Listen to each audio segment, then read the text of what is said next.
Fl-isem tal-Missier u tal-Iben u tal-Ispirtu Santu, il-grazzja ta' Siedna Ġesu Kristu l-imħabba Alla u l-għaqda fl-Ispirtu Santu tkun magħkom il-koll. Llum niċċelebraw it-tifkira ta' San Ċirillu tal-Ixandra, isqof u dottur tal-Knisja. Noffru il-Quddisa għal George Grima. Ħuti ejjew narfu ħtijietna biex nitħejjew kif jixraq għal dawn il-misteri qaddisa.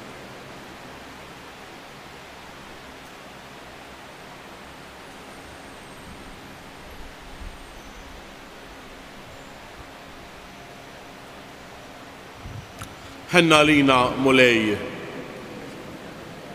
uri lina mulej it-tieba tiegħek. Ħenna lina Alla li jista' kollox jaħfrilna dnubietna u jwassalna l-ħajja ta' dejjem. Kyrie eleison, Kriste eleison, Kyrie eleison, nitolbu. U Alla aħna nemnu li l-Verġni Mqazza Marija hija Omm Alla, kif b'qawwa kbira għallem l-isqof San Ċirillu.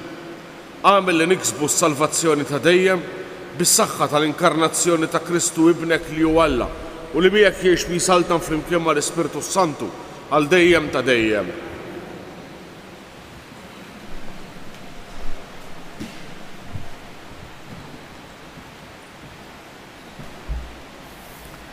Qari mit-tieni ktieb ta' Slatin.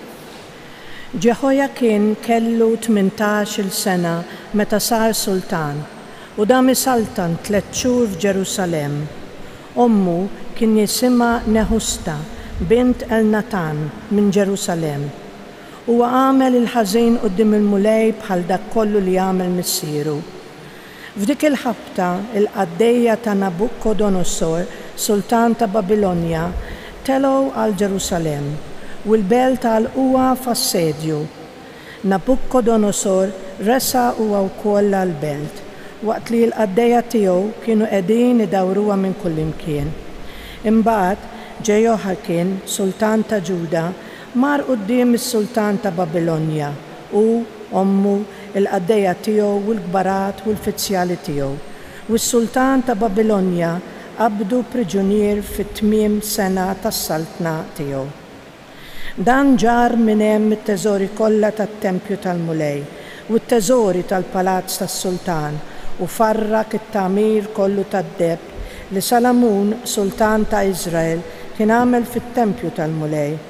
Hekk seħħet il-kelma tal-Mulej u ġar fil-jasar lil Ġerusalemm kollha, il-kapijiet u l-qalbenin kollha tal-eżerċitu, 10,000 il-sir u l-ħaddieda u l-mastrudaxxi kollha. Min-nies tal-pajjiż ma kienx fadal ħlief il-fqar.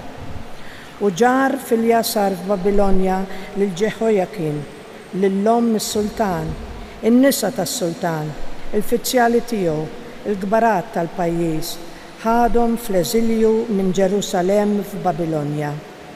Is-soldati kollha, 7,000 raġel, u l-ħaddieda u l-mastrudaxxi kollha, 1000 ruħ, u l-qalbenin kollha tajbin għall-gwerra, il-koll ġarrom is-sultan ta' Babilonja fl-eżilju ta' Babilonja.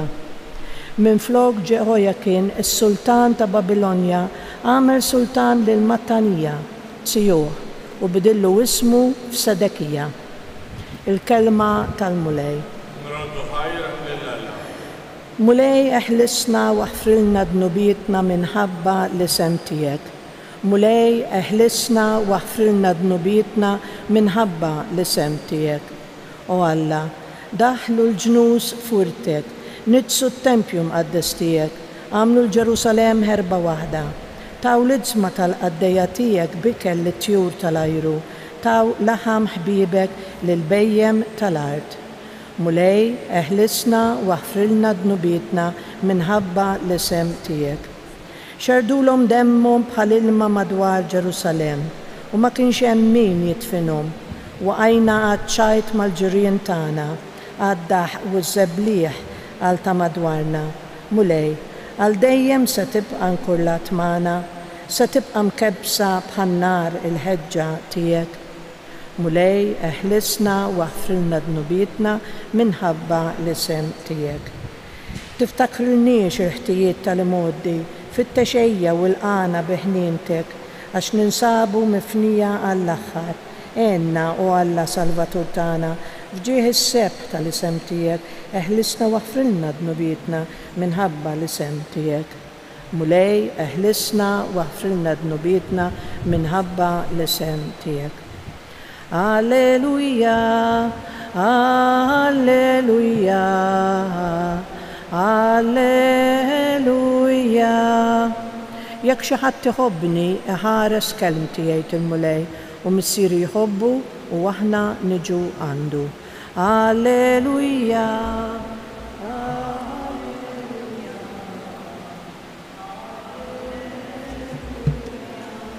Il-mulej ma'kom qari mill-Evanġelju skont San Mattew. F'dak iż-żmien Ġesu qal lid-dixxiepli tiegħu mhux kull min jgħid li mulej jidħol fis-saltna ta' smawiet, iżda min jagħmel ir-rieda ta' missieri li hu fis-smawiet. F'dak il-jum ikun hemm ħafna li jgħiduli mulej mhux f'ismek ħabbarna aħna u mhux f'ismek keċċejna xjaten u f'ismek għamilna ħafna mirakli. Imbagħad jien ngħidilhom lilkom qatt ma kont nafkom. Warbu minn qudiemi intom li tagħmlu l-ħażin.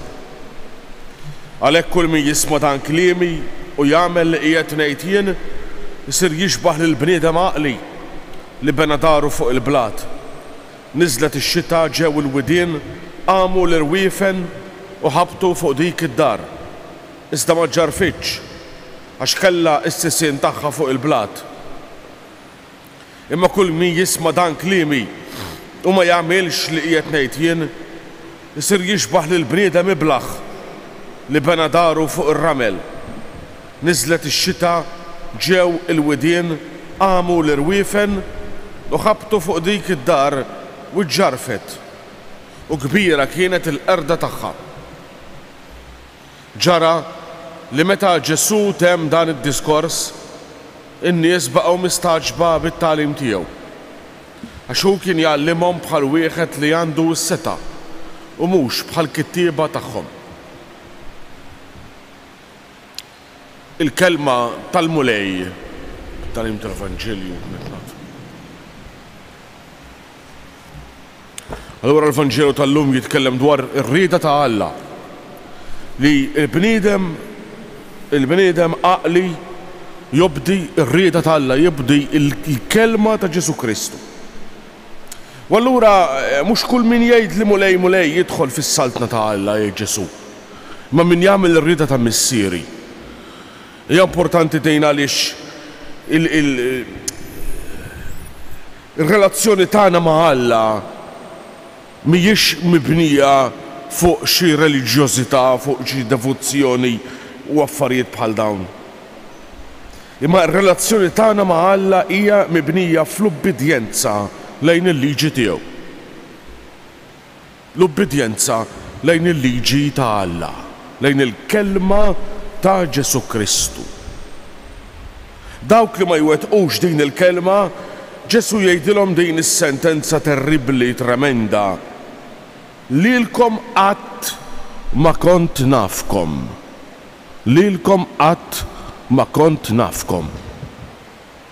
Hija l-ar ħaġa li tista' tiġrilu l-bniedem li Alla ma jarfux.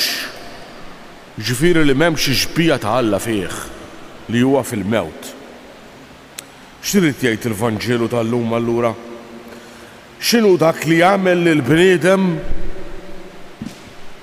li jpoġġi lill-bniedem fuq sisien li huma tal-blat, li jagħtih f'idejh futur li ma jiġġarrafx.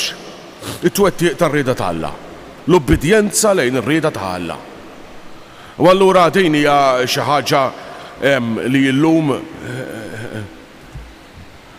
ma rridux nisemgħuha. Għax aħna rridu npoġġu lil Alla jobdi lilna. Li Alla jadatta ruħu għalina, għall-esiġenzi tagħna, anzi għad-dnub tagħna. U dan narawh fid-dinja u fil-Knisja wkoll. Imma Ġesu ma jitkellemx hekk. Din mhix il-kelma ta' Ġesu Kristu. Ġesu Kristu jgħid li min jibni ħajtu fuq il-kelma ta' Alla, fuq l-obbedjenza, huwa bħal bniedem li jibni ħajtu fuq il-blat, daru fuq il-blat. X'inhi din il-blata? Din il-blata li tibqa' hija propju il-kelma ta' Alla, il-kelma ta' Alla hija ikbar minn kull opinjoni tagħna, hija ikbar minn kull invenzjoni tagħna, hija ikbar minn kull erf tal-bniedem. Imbagħad hemm l-arbiel fil-ħajja. Li huwa din ix-xita li tinżel dan ir-riħ, dawn l-irwiefel li jaħbtu fuqna. Li jippruvaw dak li aħna għamilna fil-ħajja tagħna. Hemm l-arbiel ta' meta jiġi l-inkwiet, ta' meta jiġi l-mart. Anki l-mewt hija arbiel. Intom tafu x'jagħmel l-arbiel. Fl-arbiel hemm xi ħaġa li teħel u xi ħaġa li tgħaddi. X'inhu huwa dak li jeħel? Dak li jeħel huwa dak kollu li huwa fieraħ, dak kollu li jgħaddi, dak kollu li huwa ta' din id-dinja. Imma x'inhu li jgħaddi għan-naħa l-oħra? X'inhu li jidħol fl-eternità? Huwa dak li nkunu għamilna fl-imħabba. Dan isir etern, dan jibqa' għal dejjem. Allura ħuti biex aħna meta tiġi din il-prova, meta jiġu dawn il-widien u l-irwiefen, nibqgħu fuq is-sod, fuq il-plat. X'jgħidilna Ġesu? Ibnu ħajjitkom fuq il-kelma tiegħi. Għaliex il-kelma ta' Ġesu biss ma tqarraqx. Għaliex il-kelma ta' Ġesu hija l-verità eterna. Mhux il-verità li nivvintaw aħna. Hemm verità li hija qabilna. Aħna naħsbu li għaxġejna aħna fid-dinja ħan iskopru il-verità, nivvintaw verità moderna li taqbel għalina u taqbel għal. Il-verità hija xi ħaġa li hija qabilna. Il-ħajja tagħna hija sekonda ftit ħin li jgħaddi. Ma l-verità hija qabilna u tibqa' warajna, ma titbiddilx. Il-verità totta l kull imkien. M'hemmx verità għal hawnhekk u oħra differenti għal x'imkien ieħor. M'hemmx verità għallum imbagħad oħra għas-sena d-dieħla. Min jitkellem b'dan il-mod ma jafx x'inhu l-Vanġelu. U għandna diversi li jitkellmu b'dan il-mod. Imbierek il-bniedem li jibni ħajtu fuq il-kelma tal-mulej. Is-Salm jgħid ħien il-bniedem li ma jimxix fuq il-pariri tal-ħżiena, li ma joqgħodx fil-laqat taż-żebblieħa, imma l-għaxqa tiegħu hija l-liġi tal-mulej. Issa meta aħna ngħidu l-liġi tal-mulej, il-liġi mhix xi ħaġa tal-avukati, imma l-liġi fl-Iskrittura hija l-patt, ir-relazzjoni li Alla jagħmel mal-bniedem. Din il-liġi li tagħti l-ħajja. Li meta l-bniedem jilqaħħa u jgħixha hija liġi li tagħtih il-ħajja ta' dejjem. Allura ħieni l-bniedem li ma jimxix fuq il-parir tal-ħżiena, li ma jibniex ħajtu fuq it-tlablib tad-dinja, li ma jibniex ħajtu fuq l-opinjonijiet. Imma l-għaxqa tiegħu hija l-liġi tal-mulej. Jalla din tkun il-blata tal-ħajja tagħna, il-liġi ta' Alla.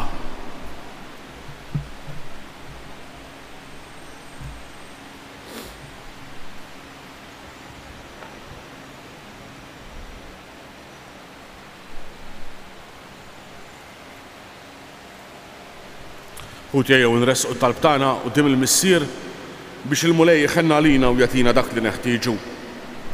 Għall-Knisja mqazza tiegħek biex tkompli dejjem ix-xandar ma' kull imkien il-Vanġelu mqaddes nitolbu. Għall-paċi fid-dinja biex inti teqret minn fostna kull gwerra, mibeda u vjolenza nitolbu. Għal dawk li huma xhieda tal-verità fid-dinja ta' żmienna biex inti tagħtihom il-qawwa u s-sabar nitolbu. Biex inti tagħti t-tama tiegħek lill-morda kollha tagħna nitolbu. Bierek il-familji u żommhom fir-rabta tal-imħabba tiegħek nitolbu. Ilqa' it-talb ta' dawk kollha li talbuna biex tiftakru fihom fit-talb tagħna nitolbu. Daħħal lil ħuna George u lil mejtin tagħna kollha fil-għena ta' dejjem nitolbu. Mulej missier qaddis ilqa' talb li qed impoġġu quddiemek illum u fil-ħniena tiegħek għatina li aħna nimbnew fuq il-kelma li huwa Kristu ibnek biex l-irwiefen tad-dinja ma jkunux jistgħu għalina. Dan aħna nitolbuh bl-istess Kristu Siedna.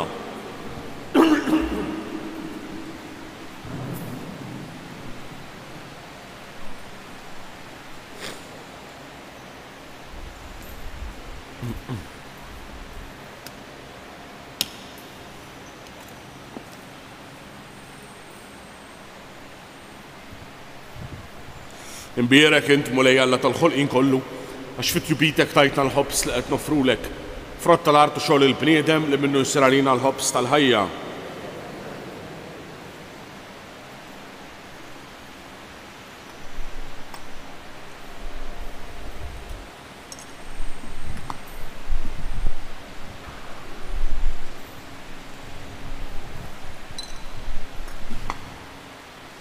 Imbierek int mulej Alla tal-ħolqien kollu għax fit-jubitek tajtna l-imbit li din nofrulek frott tad-dilja u xogħol il-bniedem li minnu jsir għalina x-xorb tar-ruħ. Il-qana mulejhom li wniedna quddiemek biex ningoġbok dan is-sagrifiċċju li aħna sejrin nofrulek. Nattaffu.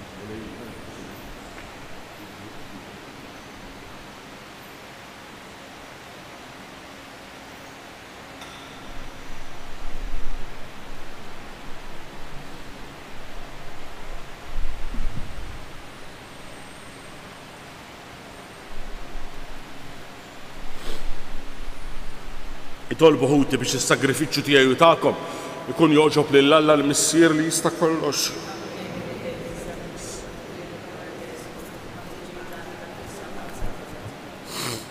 Għatina mulej li waqt li jkollna f'idejna l-ħwejjeġ qaddisa tiegħek l-Ispirtu Santu jimliena bid-dawl tal-fidi li bih kien imdawwa l San Ċirillu fil-ħidma tiegħu għat-tixrid tal-glorja tiegħek bi Kristu Siedna. Il-mulej ma'kom nerfgħu qlubna il-fuq.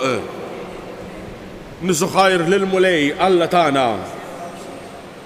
Tassew sewwa xieraq dmir tagħna wajn ta' salvazzjoni li nfaħruk u dejjem inroddulek ħajr. Alla ta' dejjem li tista' kollox bi Kristu Siedna, ibnek il-waħdieni. Huwa waħdu huwa li mgħallem tagħna. Il-kelma tiegħu hija l-musbieħ fil-mixi tagħna. Is-salib tiegħu l-uniku erf tagħna. Fil-pjan ta' mħabbtek għalina, inti dawwalt lil San Ċirillu tal-Ixandra u permezz tat-tagħlim tiegħu tferraħ lill-Knisja tiegħek bil-ġmiel tal-għaġeb tal-erf tiegħek. Għal dan l-emil ta' tieba tiegħek faqda mal-anġli u l-qaddisin kollha bleħen wieħed intennu l-innu tal-glorja tiegħek. Qaddis, qaddis, qaddis. Mulej Alla tal-eżerċti, is-smawiet u l-art mimlija bil-glorja tiegħek, osanna flori tas-smawiet. Imbierek minn ġej f'isem il-mulej, osanna flori tas-smawiet. Qaddis tas-sewint mulej, inti l-għajn ta' kull qudusija. Qaddes għalhekk nitolbuk dawn l-offerti bil-barka tal-Ispirtu tiegħek biex isiru għalina l-ġisem u d-demm ta' Siedna Ġesu Kristu. Li meta kien sejjenata biex minn rajħibati ħajl ħobs radd il-ħajr qasam tal-disċipli tiegħu u qal ħudu u kulu l-kol minn dan għax dan huwa ġismi li jingħata għalikom.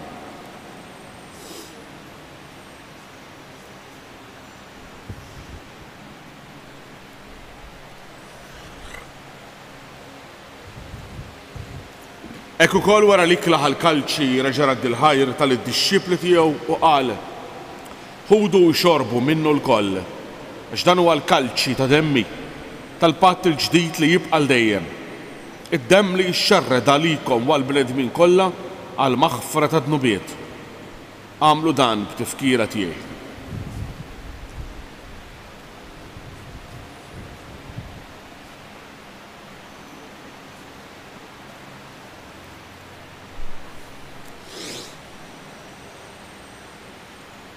Dan hu l-misteru tal-fidi.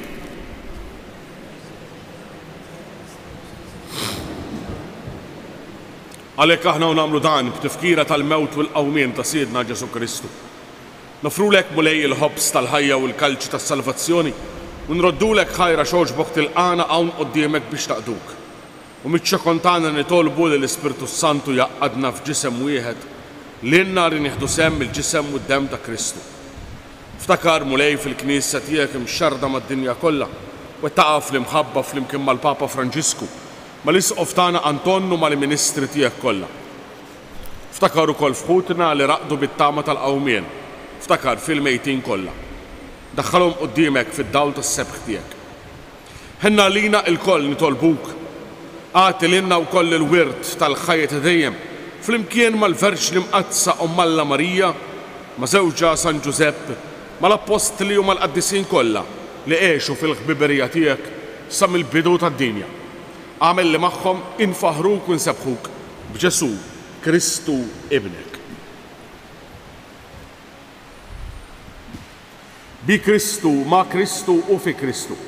Jingħata lilek Alla Missier li tista' kollox flimkien mal-Ispirtu Santu kull ġieħ u kull glorja għal dejjem ta' dejjem. Jew nitolbu kif għallimna u ridna nagħmlu li benta Alla għas-salvazzjoni tagħna, missierna li inti fis-smawiet jitqaddes ismek, tiġi saltnatek, ikun li trid int kif fis-semek da fl-ard. Ħobżna ta' kuljum matina llum, aħfrinna dnubietna bħalma aħna naħfru lil min hu ħati għalina u la ddaħħalniex fit-tixrib, iżda ħlisna mid-deni. Eħlisna nitolbuk mulejn minn kull deni. Għatina fit-tieba u l-ħniena tiegħek il-paċi fi żmienna biex inkunu ħielsa dejjem midnub mħarsa minn kull inkwiet. Aħna nistennew u nittamaw ilejna u l-miġja tas-Salvatur tagħna Ġesu Kristu. Mulej Ġesu Kristu li qed l-Apostli tiegħek, inħallilkom is-sliem nagħtikom is-sliem tiegħi. La tħarix lejn dnubietna, iżda ħares lejn il-fidi tal-Knisja tiegħek. Għatija slim u l-għaqda li inti trid fiha. Li tgħix fis-saltan għal dejjem ta' dejjem. Il-paċi tal-mulej tkun dejjem magħkom. Għatu il-paċi lil xulxin. Issa nitqarblu bihom għal ħajja ta' dejjem. Ħaruf tal-Alla. Mulej Ġesu Kristu benana l-ħaj bil-mewt tiegħek fuq is-salib tal-miss. Il-ħidma tal-Ispirtu Santu tal-ħajja tad-dinja tal-ġisem.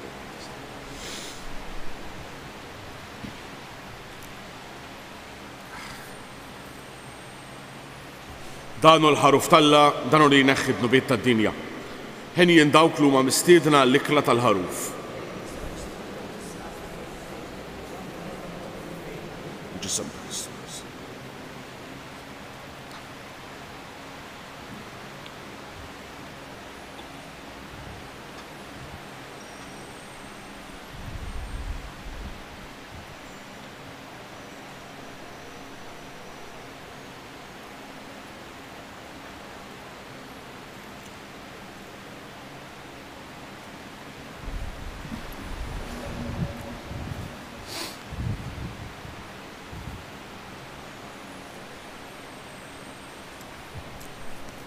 Aħna inxandru lil Kristu msallab, Kristu il-qawwa ta' Alla u l-erf ta' Alla.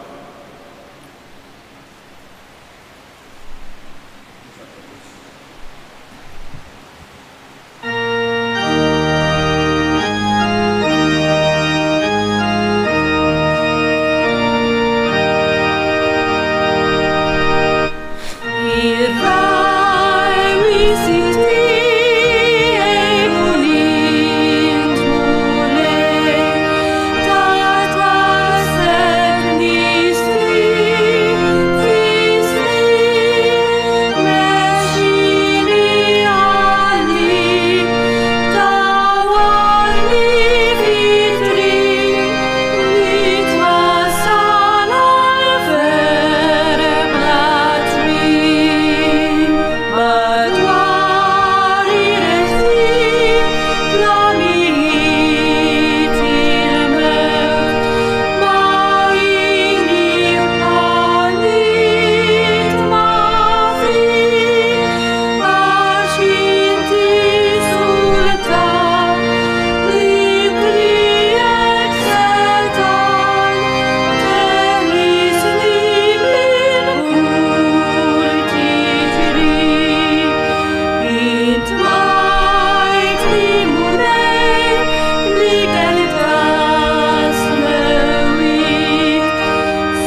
nitolbu.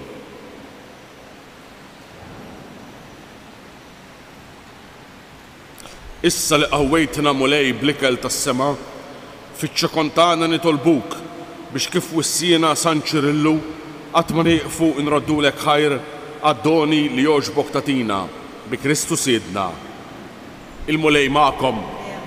Ibarikkom Alla li jista' kollox, il-Missier u l-Iben u l-Ispirtu Santu. Morru fil-paċi ta' Kristu.